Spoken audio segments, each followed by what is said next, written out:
आज का क्वेश्चन क्या रहेगा? क्वेश्चन आप लोगों ने मुझे भेजा था। कुछ लोगों की डिमांड थी जो चैप्टर नंबर 2 है, पॉलिनोमियल बहुपद नाम का जो चैप्टर है, उसका जो प्रश्नावली 2.2 है, उसका एक क्वेश्चन है, पहला वाला क्वेश्चन, शून्य ज्ञात करना और शून्य को गुणांकों के बीच में संबंध ज्ञात करना। ये क्वेश्चन थोड़ा डिस्टर्ब हो रहा है, समझ नहीं आ रहा आप लोगों को, तो चलिए यही क्वेश्चन मैं आज आपको बता दे रहा हूँ। तो क्वेश्चन बहुत ही ईजी है, क्वेश्चन आपको ध्यान से पढ़ना होगा। कम से कम 3-4 बार क्वेश्चन को अच्छे से पढ़िए। जब आप क्वेश्चन को अच्छे से पढ़ ले जाएंगे, अच्छे से समझ ले जाएंगे, सॉल्यूशन करना आसान हो जाएगा। ठीक है, पहले सॉल्यूशन करने से पहले आप क्वेश्चन को अच्छे से पढ़िए, उसको समझिए, करना क्या है, कैसे करना है। ठीक है, तो चलिए मैं स्टार्ट करता हूँ, क्वेश्चन बताता हूँ। पहले एक बार क्वेश्चन सुन लेंगे आप लोग। तो क्वेश्चन है कि निम्नलिखित बहुपद के शून्य ज्ञात कीजिए। क्या ज्ञात करना है? शून्य ज्ञात करना है। ये तो समझ आइए होगा कि निम्नलिखित बहुपद के शून्य ज्ञात कीजिए। लिख दें क्वेश्चन को, निम्नलिखित क्वेश्चन जो आपका क्वेश्चन है देखेंगे। हाँ, तो यही क्वेश्चन है हमारा कि शून्य को और गुणांकों के बीच जो संबंध है उसकी सत्यता की जांच करनी है। सबसे पहले क्या कहा है? निम्नलिखित बहुपद के शून्य ज्ञात कीजिए। सबसे पहले क्या कहा है? निम्नलिखित बहुपद के शून्य ज्ञात कीजिए। और बाद में क्या कहा है? शून्य को और गुणांकों के बीच संबंध की सत्यता की जांच कीजिए। संबंध की सत्यता की जांच कीजिए। तो बहुत ही इजी क्वेश्चन है, थोड़ा सा ध्यान देना पड़ेगा आपको। तो जब तक आप प्रैक्टिस नहीं करेंगे, ध्यान नहीं देंगे, नहीं कर पाएंगे। ठीक है, तो चलिए मैं बताता हूँ क्वेश्चन को। बहुत ही इजी क्वेश्चन है, ध्यान से सुनेंगे, ध्यान से समझना। अगर कहीं कोई पॉइंट नहीं समझ आ रहा है तो वीडियो को बार बार रिपीट करके देखना, समझ आ जाएगा।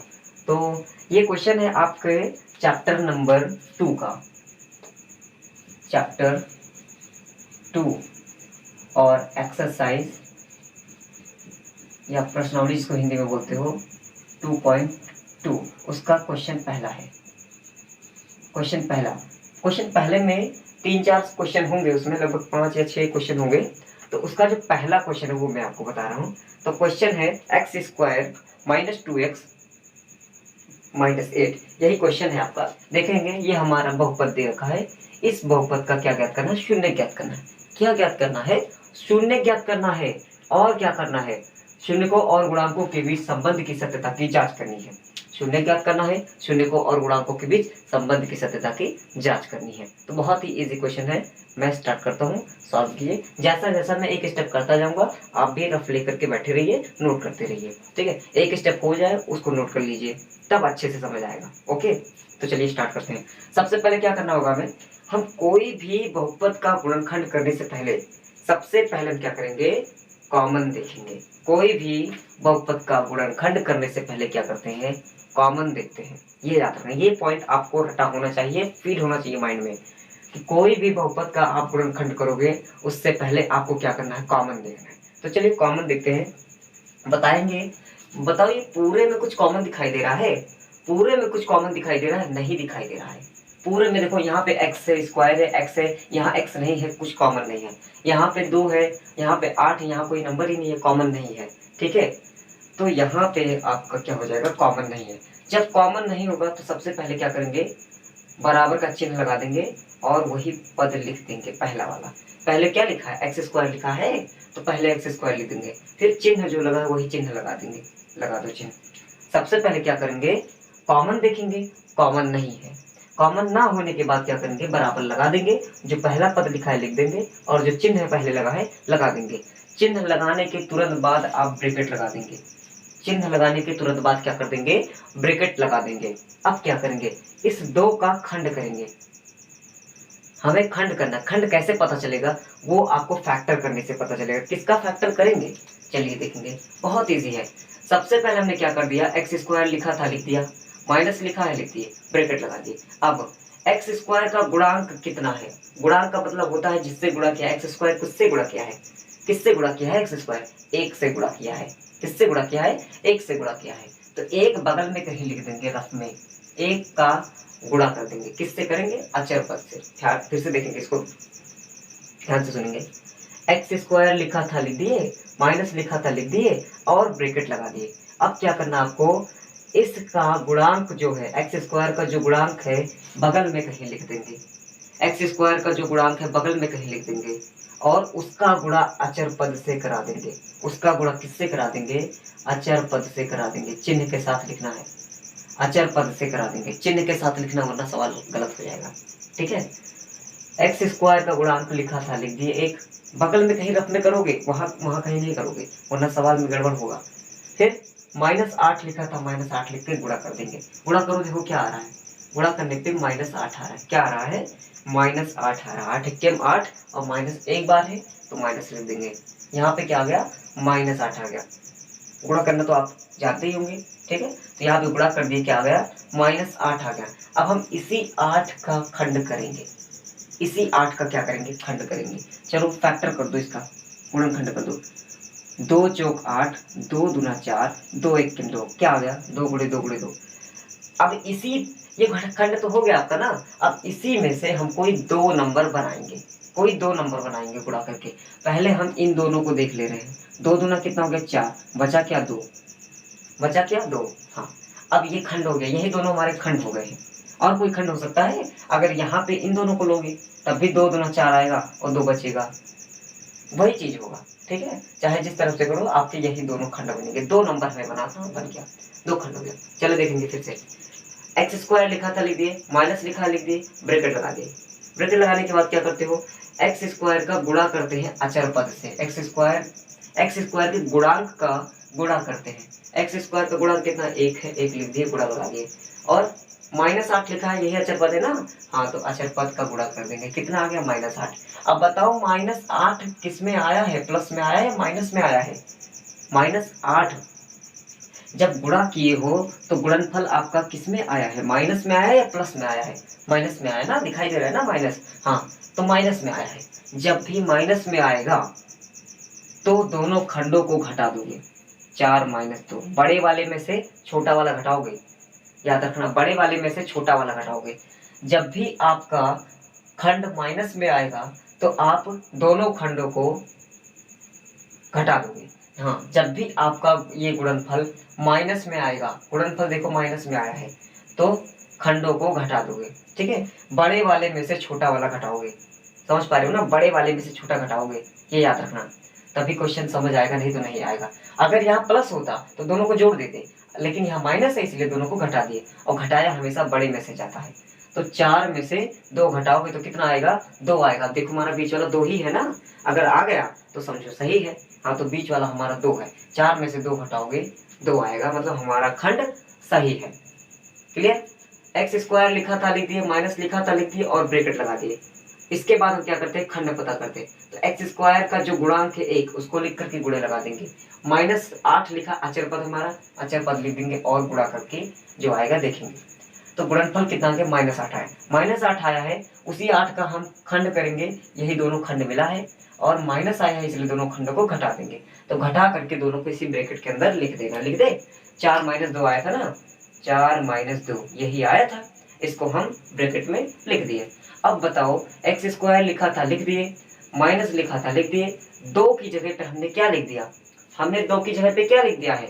4 - 2। 4 - 2 कहो या 2 कहो, दोनों बात एक ही है।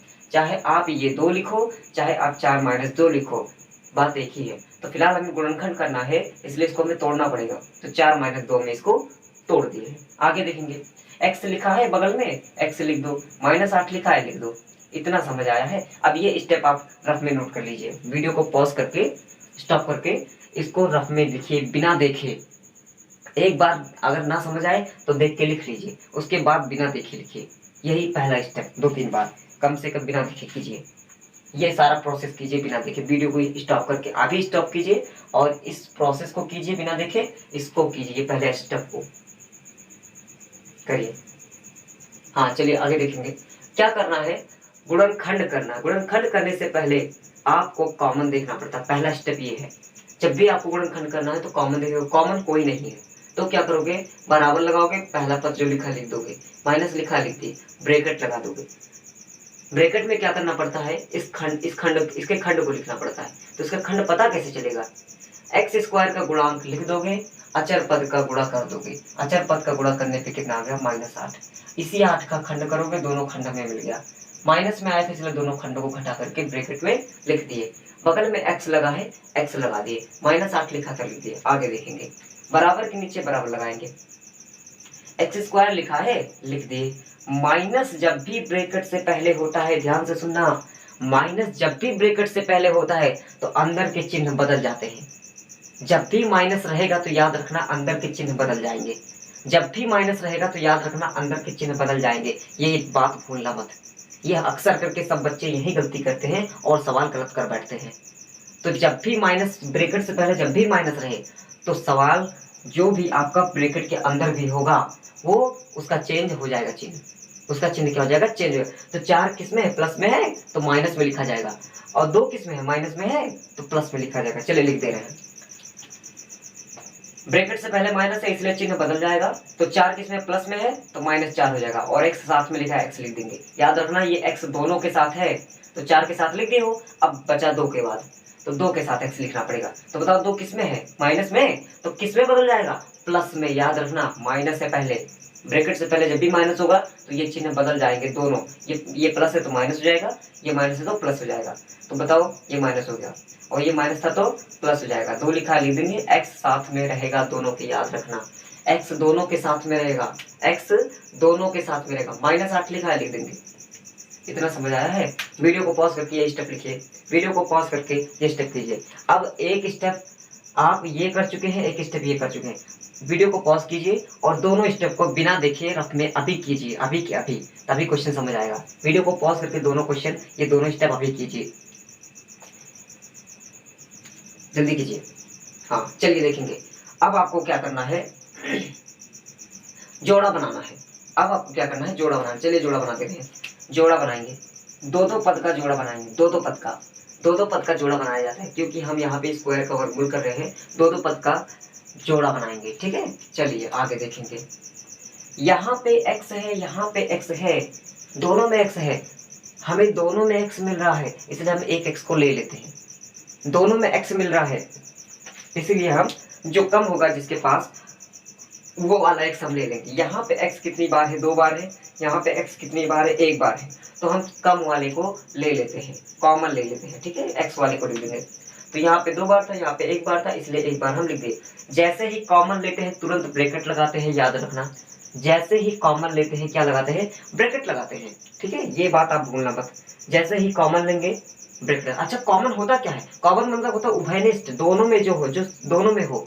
बताओ यहाँ पे 2 पद है ना इस जोड़े में, तो इस जोड़े में भी x है, इस जोड़े में भी x है, दोनों में है x, इसलिए हम इसको यहाँ लिख लिए कॉमन हो गया। अब जो कॉमन लेंगे उसको नहीं लिखेंगे। जैसे यहाँ पे x 2 बार है ना, x गुणे x लिखाई है, x² मतलब x गुणे x है, तो बताओ एक x हम लिख चुके हैं ना, एक x बचा, कितना एक x बचा, ठीक है। जब भी हम 2 पद देखते हैं तो उसमें देखते हैं कॉमन है या नहीं, कॉमन था x लिख दिए। जब भी कॉमन लेंगे तो उसके बाद तुरंत ब्रैकेट लगा देंगे, ठीक है। अब बताओ x 2 बार है, एक x तो हम लिख ही चुके हैं यहाँ पे, अब दूसरा x कहाँ लिख देंगे, बताओ, एक x तो लिख चुके हैं, अब दूसरा x अंदर लिख देंगे, ठीक, समझ आ गया। 2 x हमारे पास, एक x लिख दिए, तो एक x बचा है अभी ना, इसलिए एक x यहाँ पे हम लिख देंगे, एक x बचा है इसलिए एक x यहाँ लिख देंगे। माइनस लगा है, लगा दो। यहाँ पे ये x हम लिख चुके हैं, एक ही बार x है, एक x हम लिख चुके हैं, दोबारा नहीं लिखेंगे। जब एक x है तो नहीं लिखेंगे, 2 x है तो एक लिख चुके हैं, एक नहीं लिखेंगे, एक लिखेंगे, ठीक है।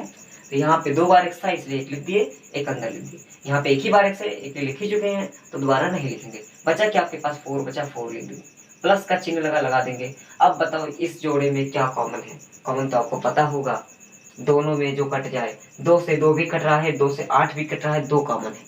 क्या कॉमन है, 2 कॉमन है। तो चलिए जो कॉमन होता है वो लिख करके ब्रैकेट लगा देते हैं।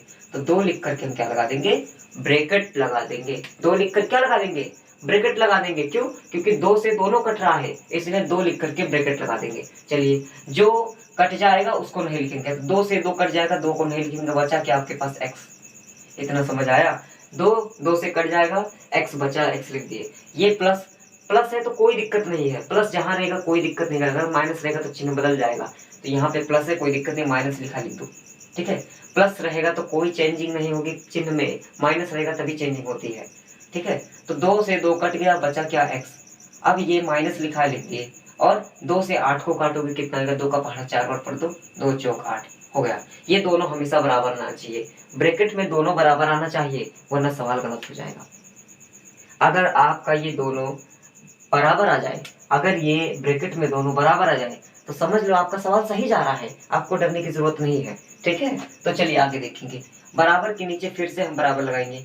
अब बताओ, यहाँ पे एक पद हो गया और यहाँ पे एक पद हो गया, समझ पा रहे हो, एक पद ये हो गया, एक पद ये हो गया। इस दोनों पदों में क्या कॉमन है, क्या कॉमन है, x-4 यहाँ भी है, x-4 यहाँ भी है, दोनों में है x-4। और हमने कहा है जो दोनों में होता है वो उभयनिष्ठ होता है, कॉमन होता है। तो चलिए यहाँ पर हम कॉमन ले ले रहे हैं, तो कॉमन क्या हो जाएगा इस बार, x-4। क्या कॉमन हो गया, x-4 कॉमन हो, क्यों, क्योंकि यहाँ पे भी x-4 है, यहाँ पे भी x-4 है, दोनों में x-4 है, इसलिए दो x-4 हमने कॉमन ले लिया। कॉमन लेने के तुरंत बाद क्या लगाते हो, ब्रैकेट लगाते हो। कॉमन लेने के तुरंत बाद क्या लगाते हो, ब्रैकेट लगाते हो। बताओ x-4 लिख चुके हो ना, तो दोबारा लिखोगे, नहीं लिखोगे, बचा क्या है, x बचा है, x लिख दो। x-4 लिख चुके हो ना, तो x-4 दोबारा क्या करने के लिए लिखोगे, बचा क्या, +2 बचा है, +2 लिख दो, ब्रैकेट बंद कर दो। x-4 लिख चुके हो, दोबारा नहीं लिखोगे, अंदर नहीं लिखोगे, x बचा था, x लिख दिए। x-4 लिख चुके हो, दोबारा अंदर नहीं लिखोगे, बचा क्या है, +2 लिख दिए। यही आपका गुणनखंड है, यही क्या है, गुणनखंड है। गुणनखंड हो गया, बहुत आसान है ये गुणनखंड। ठीक है, गुणनखंड ऐसे होता है, बहुत ही आसान है, समझ पा रहे हो। तो गुणनखंड आपका हो गया। अब देखेंगे पूछा क्या है, निम्नलिखित बहुपद के शून्य ज्ञात कीजिए और शून्यकों तथा गुणांकों के संबंध जो है उनकी सत्यता की जांच करना है। तो पहले हमें क्या ज्ञात करना है, शून्य ज्ञात करना है। शून्य कब ज्ञात होगा, जब आप पहले गुणनखंड करोगे। तो गुणनखंड हो गया, आप शून्य ज्ञात कर ले। हाँ चलिए देखेंगे, शून्य ज्ञात करने के लिए आपको गुणनखंड करना जरूरी है। गुणनखंड तो हो गया, ठीक। आप डायरेक्टली भी कर सकते थे, इसको कहीं रफ में कर देते, डायरेक्ट शून्य लिख देते, कोई दिक्कत नहीं, लेकिन फिलहाल हम समझा रहे हैं इसलिए पूरा कर रहे हैं। ठीक, तो आपको शून्य निकालना है, तो आपने गुणनखंड कर दिया। अब चलिए हम इसको समीकरण बनाएंगे। चलिए समीकरण बनाओगे तभी शून्य निकलेगा, तो लिख दोगे समीकरण बनाने पर, समीकरण बनाने पर, समीकरण बनाने पर। समीकरण कैसे बनता है, बराबर 0 कर दो, कोई भी चीज को समीकरण बनाना उसके बराबर 0 कर दो। तो x-4 लिखा लिख दो, x+2 लिखा लिख दो, बराबर 0 कर दो, ये समीकरण बन गया। क्या बन गया समीकरण, आप शून्य निकल जाएगा। आपको पता होगा कि अगर ऐसे कोई दो नंबर हो, मान लो यहाँ कोई नंबर है पता नहीं क्या है, मान लो यहाँ कोई नंबर है पता नहीं क्या है, ठीक है, बराबर 0 लिखा है, इसका मतलब जानते हो, इसका मतलब नहीं जानते हो तो जान लो। यहाँ कह रहा है कि यहाँ कोई नंबर है, पता नहीं कौन सा नंबर, लेकिन है कोई नंबर। यहाँ भी कोई नंबर नहीं पता, लेकिन ये पता है कि दोनों के बीच में गुणा लगा है। दो नंबर है, दोनों के बीच में क्या लगा है, गुणा लगा है। और गुणा करने पे कितना आ रहा है, 0 आ रहा है। कितना आ रहा है, 0 आ रहा है। ऐसा कब होगा, ऐसा कब होता है कि जब 0 आ जाए, गुणा हो बीच में, दो नंबरों के बीच में गुणा है, और 0 कब आएगा, जब या तो ये 0 रहे या तो ये 0 रहे। जैसे मान लो यहाँ 4 लिखा है, 4, तो यहाँ पे क्या कर दे हम कि यहाँ पे 0 आ जाए, गुणा करके 0 ही तो लिखोगे। या मान लो यहाँ पे कोई नंबर लिख दे, जैसे 1 लिख दे, और यहाँ पे क्या होना चाहिए, 0, तब 0 आएगा। या तो ये 0 रहे या तो ये 0 रहे, या तो फिर दोनों 0 रहे, या तो फिर दोनों 0 रहे, तभी तो 0 आएगा। मतलब यहाँ भी तो वही कंडीशन कह रहा है। यहाँ पे अगर ये है कोई नंबर और ये कोई नंबर है, दो ब्रैकेट है, और बीच में कोई चिन्ह दिखाई नहीं दे रहा ना, गुणा है, वहां पे बीच में कोई चिन्ह दिखाई नहीं दे रहा है ना, वहां पे गुणा है, तो बताओ इसका और इसका गुणा है, और गुणा करने पे कितना आ रहा है, 0 आ रहा है। तो ऐसा कब होता है, जब या तो दोनों 0 हो या तो दोनों में से कोई एक 0 हो। तो हम बारी बारी से दोनों को बराबर कर ले रहे हैं, या तो इसको 0 कर दे रहे हैं या तो इसको 0 कर दे रहे हैं, बारी बारी से हम दोनों को बराबर कर दे रहे हैं। ठीक है, बराबर 0 कर दे रहे हैं। तो लिख देंगे यदि हम इसको 0 के बराबर करें, ठीक है, और अगर इसको बराबर करें तो आएगा क्या, पहले देखते हैं। तो यदि x-4 बराबर 0 और x+2 बराबर 0, दोनों को बराबर 0 कर दे रहे हैं। यदि x-4 बराबर 0, यदि x+2 बराबर 0, तब बताओ x-4 उधर जाएगा तो क्या हो जाएगा, +4 हो जाएगा। तो x बराबर कितना आ गया, +4। और छोड़ो, बार बार क्या लिख रहे हो, कॉमन लगा दो। x+2 लिखा है, +2 उधर जाएगा तो -2 हो जाएगा, तो x बराबर क्या आ जाएगा, -2। तो यही दोनों शून्यक है। शून्यक को हम बोलते हैं अल्फा बीटा। पहले शून्य को अल्फा से लिखते हैं, तो अल्फा बराबर कितना आ गया, 4 आ गया है। अल्फा बराबर कितना आ गया 4, और दूसरे शून्य को लिखते हैं बीटा, तो बीटा बराबर कितना आ गया -2 आ गया, शून्य निकल गया। शून्य निकालने के लिए कह रहा था, शून्य निकल गया। देखो कह रहा था निम्नलिखित बहुपद के शून्य ज्ञात कीजिए, तो शून्य निकल गया। इस तरह से शून्य निकाला जाता है। अगर केवल गुणनखंड करने के लिए कहता तो केवल यहीं तक कर देते, यहाँ तक गुणनखंड हो गया है।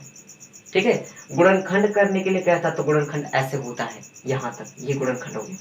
शून्य निकालने के लिए कहा इसीलिए हमने यहाँ तक किया, शून्य निकल गया।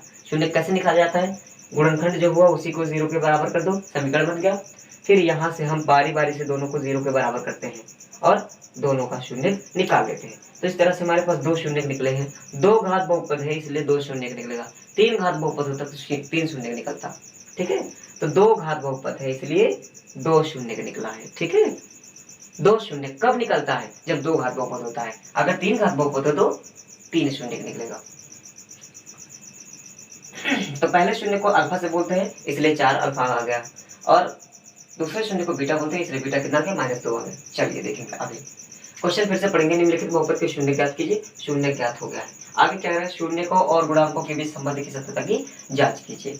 तो शून्य को और गुणांकों के बीच संबंध की सत्यता की जांच कैसे करेंगे, उसके लिए फार्मूला है। ठीक है, संबंध कह रहा है शून्य को और गुणांकों के बीच संबंध, मतलब शून्य भी होना चाहिए और गुणांक भी होना चाहिए, दोनों के बीच में कोई रिलेशन होना चाहिए बराबर करके, बराबर की इधर शून्य को, बराबर की इधर गुणांक हो, या फिर किसी तरह से कोई फार्मूला हो दोनों, जिसमें दोनों आ जाए, तो उसी को संबंध बोलते हैं। तो चलिए एक फार्मूला हम बता रहे हैं आपको।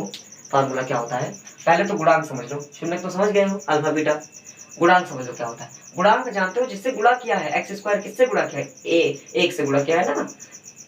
जानते हो बहुपद का एक व्यापक रूप होता है, ये याद रख लो, बहुपद का एक व्यापक रूप होता है, बहुपद का एक व्यापक रूप होता है, ये ax² plus bx plus c, ये होता है बहुपद का व्यापक रूप। ठीक है, इसमें a देखो किसकी जगह पे है, x² के गुणांक के रूप में है, x² के गुणांक के रूप में है, x² के गुणांक के रूप में है। देखो गुणांक के रूप में, गुणा मतलब गुणा किया है, गुणांक a का गुणा है x² में, ये है इसका मतलब, b का गुणा है x में, ये है इसका मतलब, और c का गुणा है x पे घात 0 पे। यहाँ पे x 2 बार, यहाँ पे x 1 बार है, यहाँ x 0 बार है, ये होता है। तो इसी को अचर पद बोलते हैं, c को अचर पद बोलते हैं। ठीक है, x² का गुणांक a, x का गुणांक b और अचर पद c। ठीक है, तो बताओ x² का गुणांक क्या होता है, a होता है। तो यहाँ पे बताओ मुझे a की जगह पे कोई नंबर दिखाई दे रहा है। यहाँ अगर a है तो a लिखते हैं, कोई नंबर होता तो वो नंबर लिखते हैं a की जगह पे, लेकिन यहाँ कोई नंबर दिखाई दे रहा है, कोई नंबर नहीं है, लेकिन गुणा तो होगा ना किसी ना किसी से। तो गुणा हमेशा 1 से होता है, जब किसी नंबर से गुणा ना हो तो किससे गुणा होता है, 1 से। तो यहाँ a की जगह पे क्या आ जाएगा, 1 आ जाएगा। फिर से देखेंगे x² का गुणांक कितना है, क्या होता है, a होता है ना, तो a का मान कितना हो गया, 1। क्यों, क्योंकि किसी से गुणा ही नहीं दिखाई दे रहा है, तो 1 से गुणा किया होता है, तो a का मान 1 आ गया। दूसरा देखेंगे b का मान कितना हो गया, b मतलब x जिससे गुणा किया है वो b होता है, x जिससे गुणा किया वो क्या होता है, b। x किससे गुणा किया है, 2 से कहोगे, हाँ 2 से, लेकिन चिन्ह भी बताओगे, -2 से। किससे गुणा किया है, -2 से। तो यहाँ b का मान कितना हो जाएगा, -2 हो जाएगा। आगे देखेंगे अचर पद क्या होता है, c होता है, मतलब जिसमें x नहीं होता है वो c होता है। तो बताओ c मतलब जिसमें x नहीं हो क्या है, -8, तो लिख दो कि c बराबर -8। तो यही सब गुणांक है, शून्य तो आप निकाल चुके हो, यही गुणांक है। तो स्टॉप करो वीडियो को और ये जल्दी से फटाफट आप बिना देखे लिखने की कोशिश करो एक बार। ठीक है, इतना अगर बिना देखे कर लेंगे तो आधा क्वेश्चन आपको आ जाएगा। ठीक है, तो बिना देखे स्टॉप करो वीडियो को और बिना देखे लिखो। तो चलिए आगे देखते हैं। हमें क्या कह रहा था, शून्य ज्ञात कीजिए, शून्य ज्ञात कर चुके हैं हम। फिर कह रहा था शून्य को और गुणांकों के बीच संबंध की सत्यता की जांच कीजिए। तो शून्य को और गुणांकों, तो शून्य तो मिल गया है और गुणांक भी हम जान गए हैं। अब इनके बीच जो संबंध है वो लिखेंगे, संबंध की सत्यता की जांच करना है ना, मतलब जो संबंध है बताना सत्य है कि असत्य है। तो बराबर आ जाएगा तो संबंध सत्य है, नहीं बराबर आएगा तो संबंध असत्य है।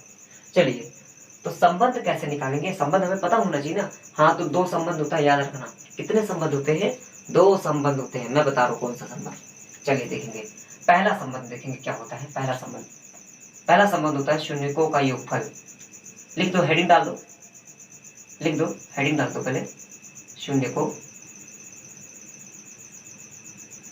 और गुणांकों के बीच संबंध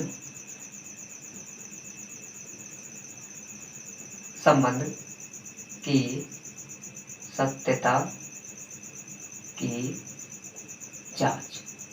जांच करें। चलिए, जांच करने के लिए हमें संबंध पता होना चाहिए। तो संबंध हम बता रहे हैं, लिखेंगे पहला संबंध, शून्य को का योगफल, ये होता है एक फार्मूला, शून्यकों का योगफल होता है -b/a। शून्यकों का योगफल कितना होता है? -b/a होता है। शून्यकों का योगफल कितना होता है? -b/a होता है। याद रखना, फार्मूला रट लो। शून्यकों का योगफल कितना होता है? -b/a होता है। ये फार्मूला नहीं याद है, संबंध नहीं निकाल पाओगे। ये फार्मूला आपको याद होना चाहिए, ठीक है। तो शून्यकों का योगफल, योगफल मतलब शून्यकों को जोड़ दो। कौन कौन है शून्य? एक है 4, एक है -2, एक है अल्फा और बीटा, ठीक। तो अल्फा और बीटा को क्या कर दोगे? जोड़ दोगे, अल्फा प्लस बीटा। शून्यकों का योगफल, दोनों शून्य के ही है, योगफल कह रहा है जोड़ दिए, और बराबर कितना लाना है? -b/a। अब ये -b/a क्या वाला है? ये क्या है? -b/a। -b नहीं जानते हो, b का मान रख देना और a की जगह पे a का मान रख देना, वही गुणांक, ठीक है। चलिए लिखते हैं। बताओ अल्फा की जगह पे क्या है? अल्फा की जगह पे 4 है, 4 लिख दोगे, प्लस लिखा लगा दो। बीटा की जगह पे क्या है? -2 है, -2 चिन्ह आ रहा है साथ में, इसलिए ब्रैकेट लगा दोगे तो -2 बराबर माइनस लिखा है, लिख दोगे। बताओ बी लिखा है, बी का मान कितना है? बी का -2, तो बताओ फिर माइनस आ रहा है तो ब्रैकेट लगा दोगे। जब भी दो चिन्ह साथ में आए तो ब्रैकेट लगा दोगे। अल्फा का मान 4 लिख दिए, बीटा का मान -2 लिख दिए, माइनस लिखा था लिख दिए, बी का मान कितना है? -2 लिख दिए। ए का मान कितना है? ए का मान कितना है? 1 है, ठीक है। आगे देखेंगे, 4 लिखा है, लिख दो, प्लस और माइनस क्या हो जाएगा? माइनस, प्लस और माइनस क्या हो जाएगा? माइनस, ठीक है। 2 लिखा है, लिख दो, बराबर माइनस और माइनस क्या हो जाएगा? प्लस, माइनस और माइनस क्या हो जाएगा? प्लस। और प्लस नहीं लिखा जाता, पहले प्लस नहीं लिखा जाता। कोई नंबर के बीच में प्लस हो तब तो लिखा जाएगा, और किसी नंबर से पहले ही प्लस लगा हो तो नहीं लिखा जाता, तो केवल 2 लिख दो। और ये बताओ नीचे 1 लिखा है तो लिखोगे? मत लिखो, छिपा है, छिप जाएगा, वो अंडरस्टूड हो जाएगा। आगे देखेंगे, 4 में से 2 घटाओ, 2 बराबर 2। बताओ बराबर आ गया? बराबर आ गया? आ गया बराबर, ठीक।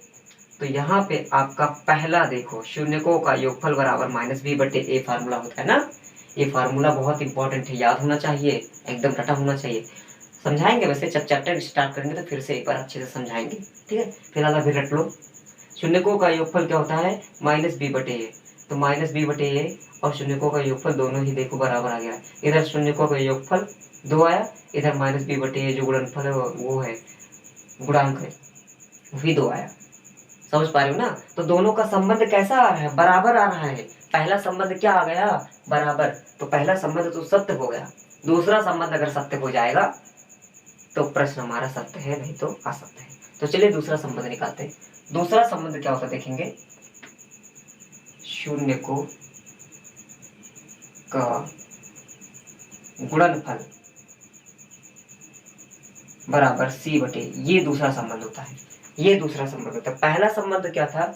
शून्यकों का गुणनफल, शून्यकों का योगफल। क्या था पहला संबंध? शून्यकों का योगफल बराबर कितना होता है? -b/a। हाँ, दूसरा देखेंगे, शून्यकों का गुणनफल। गुणनफल कितना होता है? c/a। मान रख दो जल्दी से, जल्दी मान रखो, जल्दी सवाल जल्दी लिखाओ, टाइम नहीं है। शून्यकों का गुणनफल, शून्यकों का गुणनफल, शून्य कौन है बताओ? शून्य के ही दोनों है, अल्फा बीटा। तो अल्फा और बीटा का गुणनफल, डॉट लगा दो या पॉइंट लगा दो, या फिर इसको इंटू बोलते हैं डॉट को, ठीक है, मतलब गुणा। तो शून्यकों का गुणनफल कह रहा है ना, तो अल्फा गुणे बीटा बराबर c/a। c का मान कितना है? c का मान -8/a का मान वही चीज फिर से -1, ठीक है। तो चलिए देखेंगे आगे। बताओ अल्फा का मान कितना है? 4 लेते हैं, इंटू का मतलब क्या होता है? गुणा। बीटा का मान कितना है? -2 चिन्ह आ रहा, ब्रैकेट लगा दो, माइनस लिखा है, लिख दो, 8 लिखा, लिख दो। नीचे बताओ, लिखोगे 1 मत लिखो, अंडरस्टूड हो जाएगा। 4 का पहाड़ा 2 बार पढ़ दो 8 आ गया, और माइनस 1 बार है तो लिखोगे, और बराबर -8, दोनों फिर बराबर आ गया। चाहे तो माइनस हटा दो, माइनस इधर भी माइनस उधर भी प्लस हो जाएगा। ठीक है, तो 8 बराबर 8, 8 बराबर 8। बताओ दोनों बराबर आ गया। देखो शून्यकों का इधर गुणा था वो भी 8 आया, और इधर गुणांक का संबंध था आपस में वो भी 8 आया। तो बताओ सत्य है या नहीं? सत्य है ना? हाँ तो सत्य है। तो यहाँ पे शून्यकों का योगफल भी दोनों बराबर आ गया। शून्यकों का योगफल और गुणांकों के बीच में जो संबंध था वो भी बराबर आ गया। शून्यकों के गुणनफल और गुणांकों के बीच में जो संबंध था वो भी बराबर आ गया। तो इस तरह से दोनों ही फार्मूले बराबर हो गए, दोनों ही संबंध क्या हो गए? बराबर हो गए। इसलिए हम क्या लिख देंगे? इसलिए हम क्या लिख देंगे? अतः शून्यकों और गुणांकों के बीच संबंध क्या है? सत्य है। क्या है? सत्य है। अतः शून्यकों और गुणांकों के बीच जो संबंध है वो क्या है? सत्य है। ये फार्मूला आप लिख लोगे। ये फार्मूला बहुत इंपॉर्टेंट है। ये फार्मूला आपको नहीं पता तो आप नहीं कर पाएंगे। चाहो तो आप यहाँ पे एक बार फार्मूला लिख सकते हैं, C/, ठीक है, क्लियर हो गया? ये होता है शून्यकों के योगफल का formula, alpha plus beta is equal to minus b/a, और ये होता है शून्यकों के गुणनफल का formula, alpha into beta is equal to c/a। तो ये होता है संबंध। तो बताओ बहुपद के शून्य ज्ञात करने के लिए कह रहा था, ज्ञात हो गया था। फिर शून्यकों और गुणांकों के बीच संबंध की सत्यता की जांच करने के लिए कह रहा था, वो भी ज्ञात हो गया। तो बताओ सत्य है? सत्य है। लास्ट में लिख दोगे अतः शून्यकों और गुणांकों के बीच संबंध सत्य है। ये हमारा हो गया सॉल्व। ये क्वेश्चन हो गया सॉल्व। ठीक है, यहाँ हो गया हमारा क्वेश्चन सॉल्व। आगे का क्वेश्चन मैं बाद बताऊंगा। फिलहाल एक ही क्वेश्चन का टाइम है मेरे पास। एक क्वेश्चन मैंने बता दिया है। ये क्वेश्चन बिल्कुल आसान था। आप इसको कम से कम 3 बार या 4 बार या 5 बार लगाओगे, कम से कम 5 बार। एक बार देख के लगाओ, 2 बार देख के लगाओ, 2-3 बार बिना देखे लगाओ। जब तक आप बिना देखे बार बार प्रैक्टिस नहीं करेंगे तब तक आप कुछ नहीं कर पाएंगे। ये कह दो कि मैथ में आप कुछ उत्तीर्ण कर लो तो आप कब तक नहीं कर पाएंगे? जब तक आप बिना देखे सवाल को नहीं लगाएंगे तब तक। मैं समझा दिया, समझ आ क्या होगा? वीडियो में देखोगे बहुत मजा आएगा देखने में कि तो बहुत आसान था, समझ आ गया। जैसे ही करने बैठोगे ना तब पता चलेगा कि हाँ क्या होता है सवाल। ठीक, तो क्वेश्चन कब तक आपको अच्छे से समझ नहीं आएगा? जब तक आप उसको बिना देखे 2-3 बार लगाओगे नहीं तब तक। ठीक है, रिपीट करते रहो, बार बार लगाते रहो, बार बार लगाओगे तभी अच्छे से समझ आएगा। समझ पा रहे हो? मैथ्स का क्वेश्चन प्रैक्टिस मांगता है। ये जो मैथ्स का सब्जेक्ट होता है ना, फिजिक्स केमिस्ट्री और मैथ, ये प्रैक्टिस ही मांगता है। जितनी ज्यादा प्रैक्टिस करोगे उतना ही अच्छे से माइंड में फीड होगा, उतने ही अच्छे से आएगा। तो कोशिश करो कि हर एक सवाल को 5 बार लगाओ, हर एक क्वेश्चन को कम से कम 5 बार लगाओ। तो चलिए ठीक है, आज के लिए इतना ही। मिलते हैं अगले वीडियो में, और अगले वीडियो में हम आगे का सवाल बताएंगे। जो भी क्वेश्चन आपको जो भी क्वेश्चन पूछना है आप कमेंट में लिख सकते हैं, व्हाट्सअप कर सकते हैं, भेज सकते हैं मेरे पास, बता सकते हैं कौन सा क्वेश्चन चाहिए आपको। मैं वो क्वेश्चन तुरंत डाउट कर दूंगा, डाउट उसका जो भी होगा क्लियर कर दूंगा। तो अभी तो मेरे पास है नहीं समय कि मैं और भी क्वेश्चन बताऊं। बताने का तो मन तो कर रहा है पर समय नहीं है ना, टाइम नहीं मेरे पास। टाइम निकालता तो हूँ लेकिन बहुत मुश्किल से ही 15-20 मिनट निकल पाता है। तो चलिए ठीक है, आगे मिलते हैं अगली वीडियो में। अगली वीडियो में ये देखते हैं क्या क्वेश्चन आता है। ठीक है, जो डिमांड आएगी वही क्वेश्चन बताया जाएगा। फिलहाल मैं जिस दिन चैप्टर स्टार्ट कर दूंगा उस दिन सब कुछ एक एक क्वेश्चन, एक एक न्यूमेरिकल, एक एक बेसिक चीज मैं स्टार्टिंग से, शुरुआत से पूरा एकदम बताते हुए चलूंगा, और पूरा चैप्टर एकदम अच्छे से माइंड में फीड कर दूंगा, और ट्रिक भी बताऊंगा, ट्रिक्स भी बताऊंगा। मैं सोच रहा हूँ कि ट्रिग्नोमेट्री का ट्रिक्स बता दूं।